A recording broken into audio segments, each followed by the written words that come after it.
I moduli no, non ci sono perché sono strutture un po' particolari, dobbiamo andare in cerca proprio di ditte specializzate che li facciano.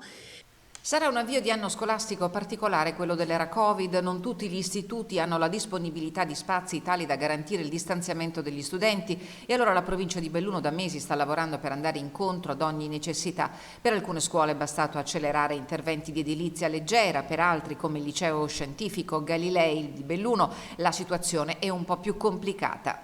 Ricordo sono un modulo con 6 aule, più servizi e bidelleria per il liceo Galilei e un modulo con 5 aule, sempre servizi e bidelleria per gli istituti Calvi Renier. L'appalto è stato formalizzato questa mattina, ma ci vorranno un paio di mesi pieni affinché i moduli diventino in tutto e per tutto aule scolastiche, a partire dalla realizzazione dei sottoservizi. La situazione più critica, non lo nascondo, è quella del liceo scientifico Galilei, che è in forte sofferenza proprio perché la struttura stessa della scuola non è nata come scuola, ma è nata come orfanatrofio, per cui ecco, immaginiamo.